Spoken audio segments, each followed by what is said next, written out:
Saya bertanya, saya kan tinggal di masjid, jadi Ustaz sering saya dapati jam orang sholat di tempat saya tertinggal. Kadang bukan jam yang mendapat jamaah. Jadi jamaah tersebut memberikannya kepada saya karena saya tinggal di situ.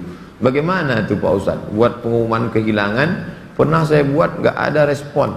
Sekarang di kamar saya ada 2 jam orang tertinggal. Misalnya saya mau pakai, gimana hukumnya Pak Ustaz? Ini namanya luqatah. Luqatah, barang temuan itu menjadi milik engkau wahai adinda kalau sudah setahun tak ada pemiliknya. Setahun tak ada pemiliknya, catat tanggalnya. Setahun tak ada pemiliknya, maka punya engkau. Berdoalah, pokoknya selama setahun itu berdoa supaya tak datang pemilik. Kalau dalam setahun itu ada pemiliknya, apa boleh buat, belum rezeki. Mudah-mudahan ada yang kehilangan lagi. Kenapa sebagian orang tak mau baca Sayyidina dalam salawat Nabi? Apa alasannya? Alasannya karena katanya menambah-nambah. Allahumma salli ala Sayyidina. Yang tambah-tambah. Nabi tak pernah menyebut. Nabi sendiri menyebut. Ana Sayyidu waladi Adam. Hadis sahih. Ana Sayyidu waladi Adam. Aku pemimpin anak cucu Adam. Maka saya pun menyebut Allahumma salli ala Sayyidina Muhammad. Allahumma salli wa sallim alaih. Tapi saya tak ekstrim. Yang mau pakai Sayyidina silakan. Yang tak mau pakai Sayyidina tak apa-apa. Tapi saya pakai Sayyidina jangan salahkan. Dalam solat tak membaca bismillah dalam baca al-fatihah, apa solatnya sah? Tentang baca basmalah dalam fatihah hukumnya 3. Mazhab Syafi'i pakai bismillah jahar. Bismillahirrahmanirrahim. Syafi'i. Kalau Hanafi sama Hambali, Alhamdulillahi Rabbil Alamin Ar-Rahmanir-Rahim. Itu Hanafi sama Hambali. Kalau Maliki tak pakai bismillah sama sekali. Allahu Akbar. Alhamdulillahi Rabbil Alamin. Itu Maliki. Tak ada yang salah. Yang jadi salah di mana? Ketika masjid itu bermazhab Syafi'i, ente masuk petantang petenteng pakai bismillah. Di situ letak kesalahannya. Makanya ketika Syekh Abdul Rahman Sudes, Imam Masjidil Haram ke Istiqlal, dia pakai bismillah. Terkejut-kejut orang Jakarta. Pakai bismillah dia. Dia tahu Dr. Abdul Rahman Sudes dari Ummul Qura.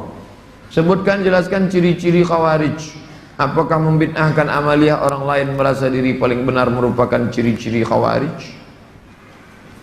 Yang memancing saya ngajak-ngajak mau mengkhawarijkan Salafi. Nanti setelah saya khawarijkan Salafi, direkam, diupload, habis itu habislah saya diserang Salafi. Baca aja lah buku saya itu baik-baik. Capek saya dah kelai-kelai itu.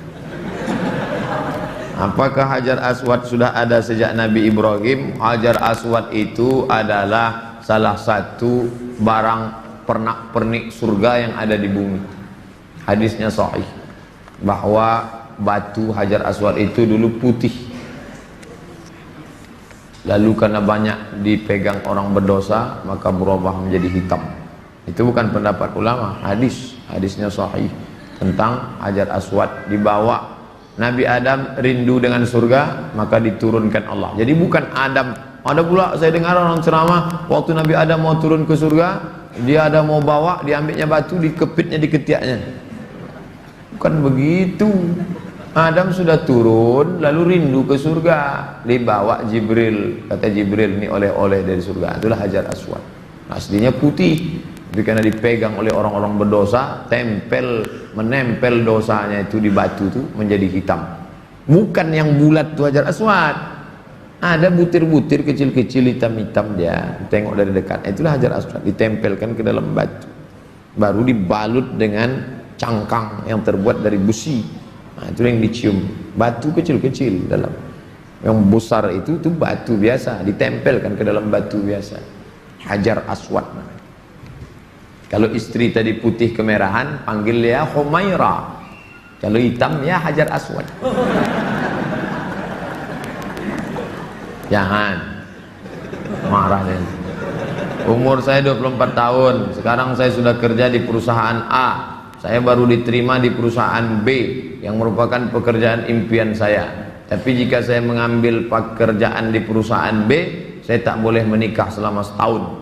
Sedangkan calon saya tak mau menunggu karena orang tuanya sudah tak bisa menunggu. Menurut Ustadz gimana itu? Karena di satu sisi saya ingin bekerja di perusahaan B karena gajinya lebih besar dan itu pekerjaan impian saya. Tapi penempatannya di luar kota. Jika jadi menikah kami bakal LDR. Tolong Pak Ustaz, ini tak ada masalah fikih, ini masalah perasaan. Saya hanya bisa menjawab masalah-masalah fikih. Adapun masalah perasaan,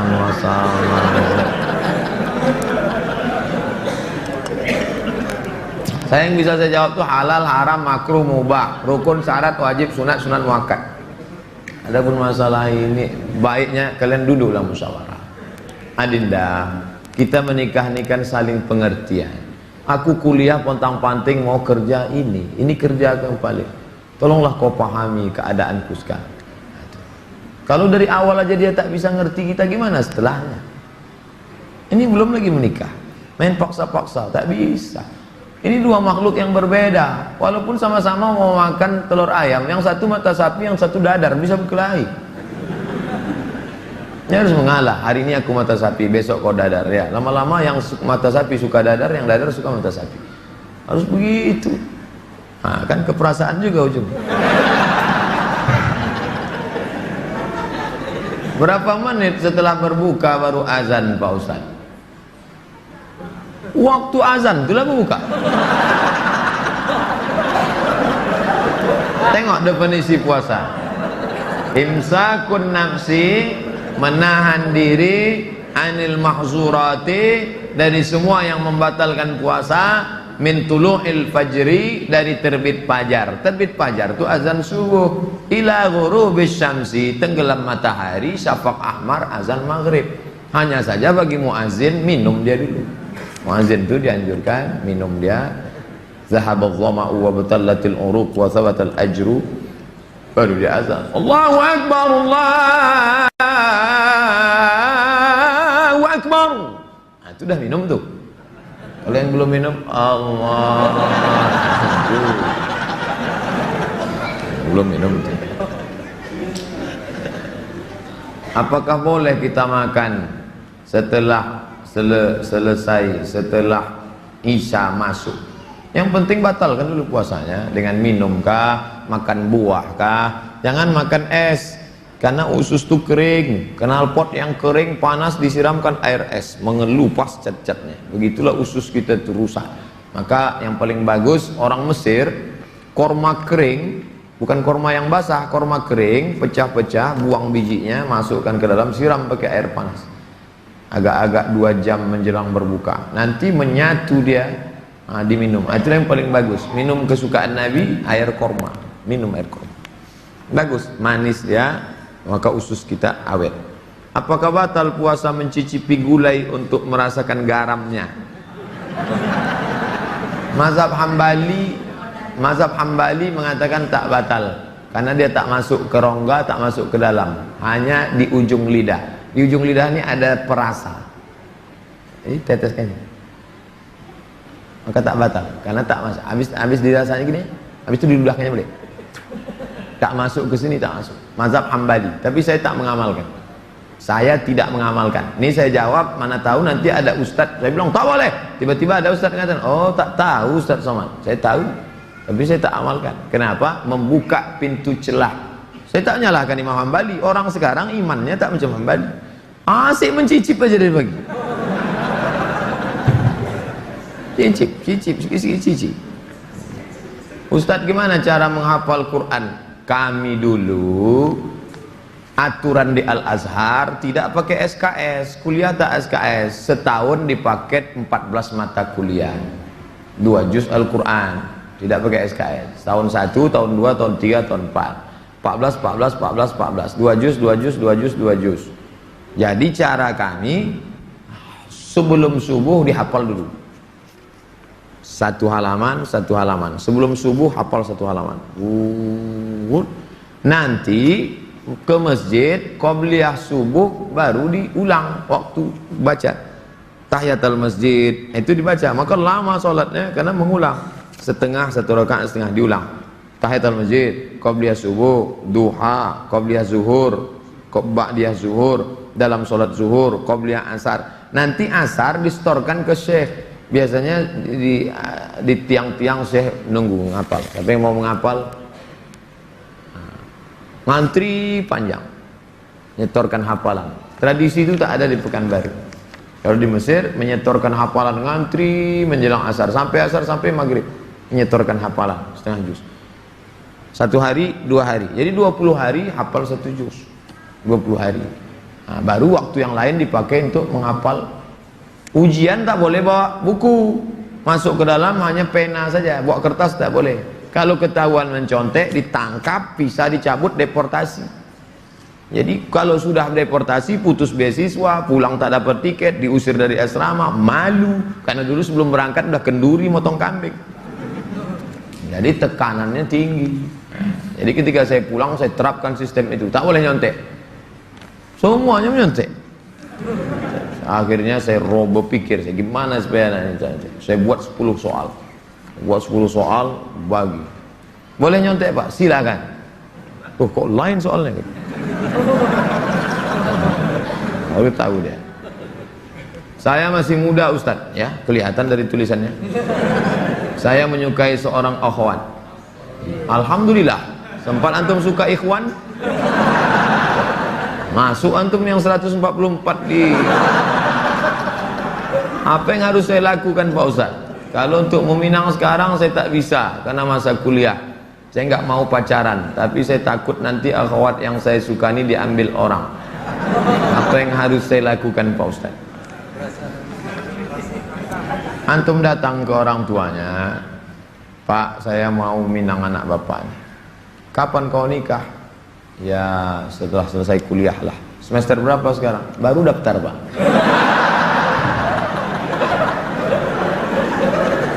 Itu rasa-rasa biasa saja itu adik-adik sekalian. Nanti setelah sekalian kuliah banyak yang lebih cantik, lebih mantap dari itu. Anggap ingin lalu aja. Tak ada. Nanti setelah kalian selesai banyak yang lebih hebat lagi daripada itu. Maka tundukkan pandangan. Yang gadis-gadis bagus pakai cadar supaya tak nampak laki-laki wajah.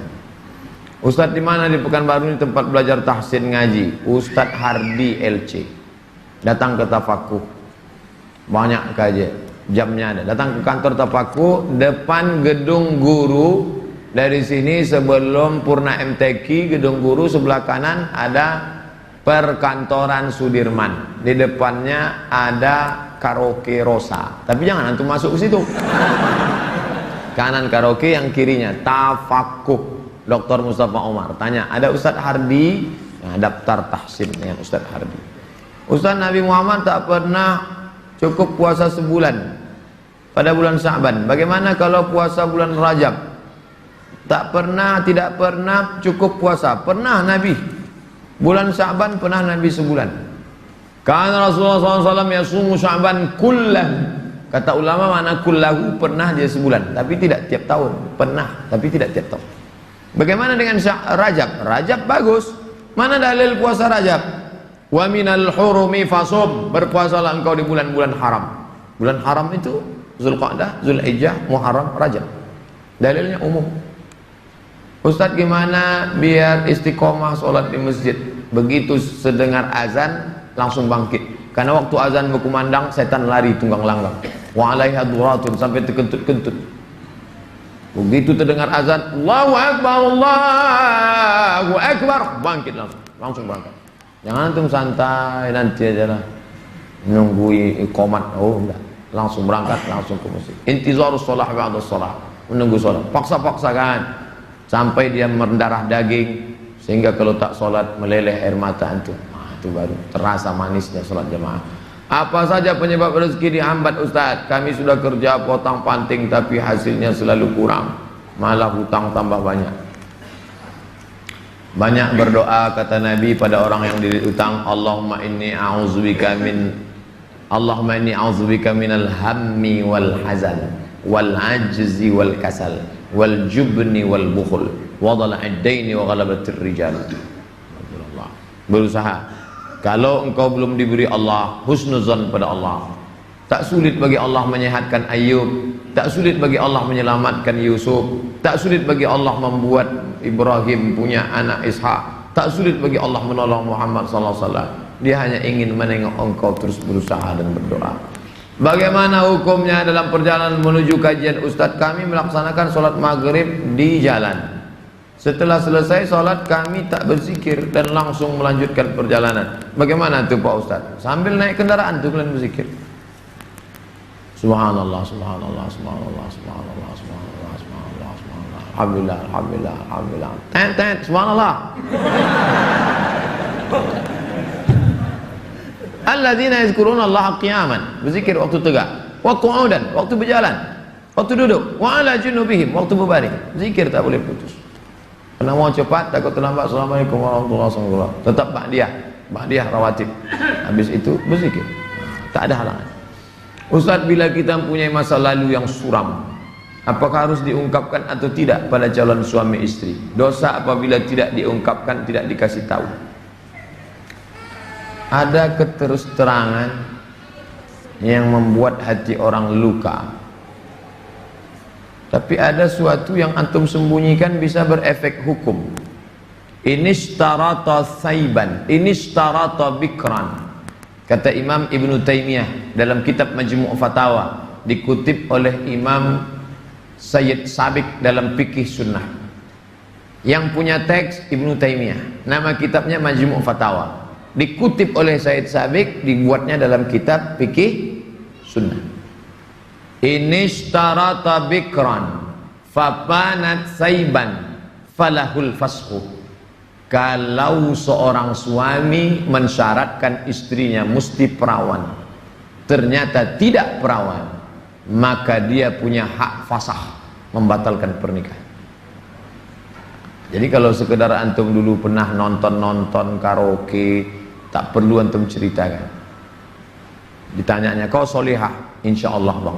Masa lalumu, siapa yang tak pernah punya masa lalu? Emangnya kau suci?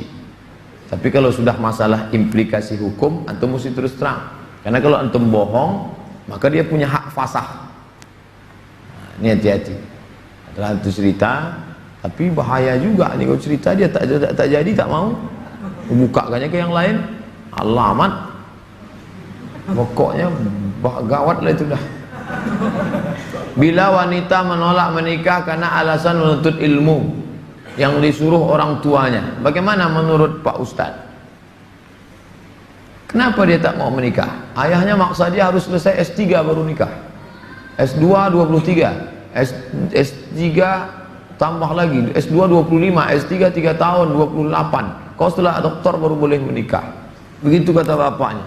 Hadapi bapaknya. Keras bapaknya nih Pak Ustadz. Bapaknya orang apa? Orang Kabupaten Kampar. Ajak Ustadz Mustafa Umar. Bapaknya orang apa? Orang Jawa. Ajak Ustadz Jamhur. Jumpa sama Ustadz Jamhur. Assalamualaikum, Waalaikumsalam. Pripun kabari apik? Oh, katanya bapak tak mau ngasih anak bapak nikah sama dia. Saya bukan tak mau, itu saya ngasih alasan aja biar tak jadi sama dia. Ini orangnya baik Pak, baik orangnya, sopan. Oh, jadi ada pintu celah masuk ke dia. Bapaknya itu kan manusia, bukan robot. Ada hatinya. Kau sentuh tepat di hatinya, dia akan jadi milikmu untuk selamanya. Sebelumnya mau ucapkan selamat milad ke-40. Bolehkah itu mengucapkan selamat ulang tahun? Saya tak merasa 40. Saya lahir tahun 1397 Hijrah. Jadi umur saya sekarang sudah 42 tahun. Saya pakai Hijriah. Maksud pertanyaannya, bolehkah mengucapkan selamat ulang tahun? Pernah tak Nabi mengulang hari ulang tahunnya? Ya Rasulullah, kenapa engkau puasa hari Senin? Zaka yauma wulidtu, hari Senin aku lahir. Ada dia menyebut hari kelahirannya, tapi diisinya dengan ibadah. Kalau mengingat hari lahir dengan sedekah anak yatim, pergi ke jumpa Pak Yazid, sedekah. Pak Yazid, berapa anak yatim di sini? Ada 200. Tolong keluarkan. Semuanya, 5 orang aja Pak. Iko ada nasi bungkus kok. Makan bersama. Dek, makan ya. Adik kenapa tinggal di sini? Ayah saya meninggal, adik. Syukur atas nikmat. Tak salah.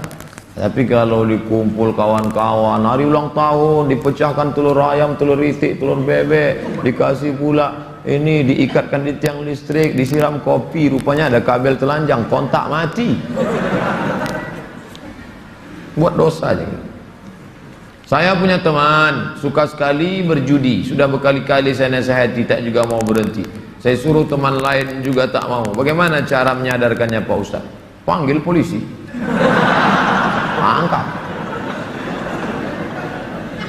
Banyak jamaah kita polisi, nanti saya kasih nomor. Jamaah kita banyak polisi, saya kasih nomor. Di mana dia selalu main? Dia tangkap. Yang narkoba tangkap. Ada cerita. Kertas terakhir. Boleh sholat berjamaah di masjid agak jauh dari rumah, tapi musola lebih dekat dari rumah kita. Bagaimana yang lebih baik? Kalau di masjid yang jauh itu engkau pergi karena ada pengajian Ustadz Mustafa Umar, ada pengajian Ustadz Mawardi Muhammad Saleh, tapi masjid yang dekat tetap ada sholat berjamaah, boleh.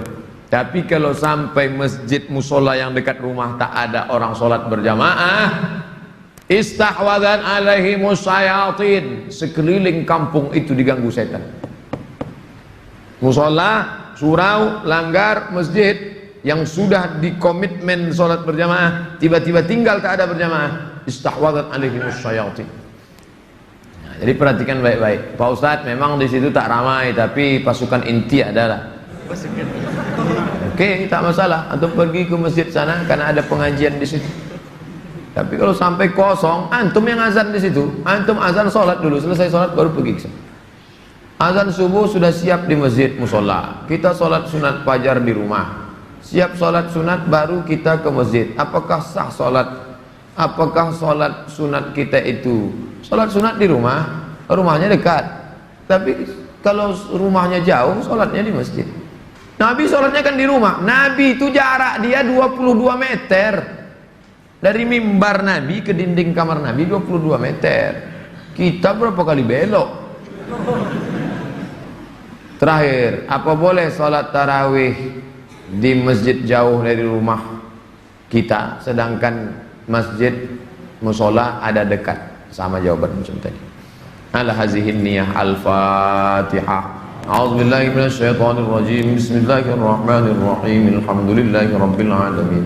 Ar-Rahmanirrahim. Maliki yaumiddin. Iyyaka na'budu wa iyyaka nasta'in. Ihdinas siratal mustaqim. Siratal ladzina an'amta 'alaihim ghairil maghdubi 'alaihim waladdallin. Amin. A'udzu billahi minasyaitonir rajim. Bismillahirrahmanirrahim. Alhamdulillahi rabbil alamin.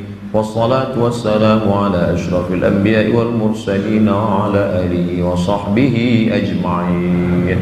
La tada' lana fi maqamina hadha wa fi sa'atina hadhihi dhanban illa ghafartah, wa la hamman illa farajtah, wa la daynan illa qadaitah, wa la daynan illa qadaitah. Segala hutang kami bantu kami melunasinya ya Allah.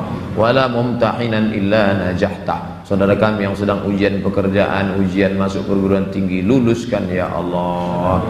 Wala aziban illa zawwajta, yang akan menikah mudahkan urusan pernikahannya ya Allah. Wala maridan illa syafaitah, yang kau uji dengan penyakit sembuhkan, sehat dari penyakitnya ya Allah. Wala mayitan illa rahimtah, yang meninggal dunia curahkan rahmat dan kasih sayangmu pada mereka ya Allah. Allahumma khtim lana bi husnil khatimah wa la taqtim alaina bi su'il khatimah. Allahumma ja'al akhir kalamina 'inda intihai ajalina, jadikanlah akhir kalam kami ketika ajal kami sampai, qaula la ilaha illallah. Rabbana atina fid dunya hasanatan wa fil akhirati hasanatan wa qina adzabannar. Sallallahu ala sayyidina Muhammadin wa ala alihi wa sahbihi wasallam. Walhamdulillahi rabbil alamin. Taqabbalallahu minkum minna wa minkum taqabbal ya karim. Saya ucapkan selamat menunaikan ibadah Ramadan 1438 Mohon maaf zahir dan batin. Taqabbalallahu minkum taqabbal ya karim. Marhaban ya Ramadan. Wassalamualaikum warahmatullahi wabarakatuh.